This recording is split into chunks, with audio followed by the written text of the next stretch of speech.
পৃথিবীর বুকে 4টা গুনাহ আছে যেটা সবচাইতে ভয়াবহ এবং মারাত্মক। এই 4টা গুনাহের ধারে কাছেও যায় না।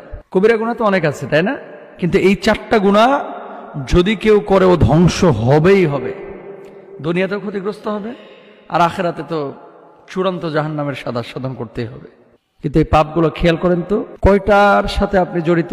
হাজার হাজার মানুষ বাংলাদেশে আছে, হাজার বললে ভুল হবে, লাখ লাখ মানুষ আছে। এই 4টা পাপ প্রতিদিন করে, প্রতিদিন। আপনি করেন কিনা একটু মিলান। রাসূল আকরাম সাল্লাল্লাহু আলাইহি ওয়াসাল্লাম, আনাস রাদিয়াল্লাহু তাআলা আনহু থেকে বর্ণিত, নবী সাল্লাল্লাহু আলাইহি ওয়াসাল্লাম বলেছেন, কবিরা গুনাহ সমূহের মধ্যে সবচেয়ে ভয়াবহ গুনাহ হচ্ছে 4টি। 1 নাম্বার আল ইশরাকু বিল্লাহ, আল্লাহর সাথে কাউকে শরীক করা। এদেশের মানুষের ধর্মীয় আবেগ বেশি, ধর্মীয় জ্ঞান কম। এই জন্য মানুষ ওই লালনের মাজারে গিয়েও কিন্তু অনেকে জান্নাত খোঁজে। অনেক মাজারে গিয়ে, যেখানে নামাজ নাই, রোজা নাই, যেখানে ফরজ বিধিবিধানগুলোকে ঠিকমতো আদায় করা হয় না, যেখানে নেশা চলে, এরকম জায়গায় যায় সেজদায় লুটায় পড়ে এই মানুষগুলো জান্নাত খোঁজে। কপালটা বানিয়েছেন আল্লাহ, তার সেজদা দিব সে আল্লাহ সুবহানাহু ওয়া তাআলাকে।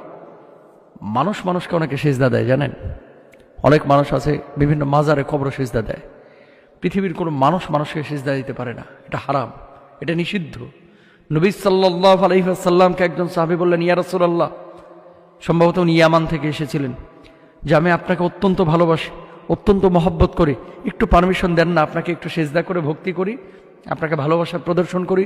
আল্লাহর নবী বলছেন সাল্লাল্লাহু আলাইহি ওয়াসাল্লাম, আল্লাহ সুবহানাহু ওয়া তাআলা যদি কোনো মানুষকে সেজদা দেওয়া জায়েজ করতেন, প্রত্যেক স্ত্রীকে তার স্বামীকে সেজদা করার জন্য বলতেন, যেহেতু আল্লাহ তাআলা বলেন নাই। সুতরাং তুমি আল্লাহ ছাড়া কোনো মানুষকে সেজদা দিবা না।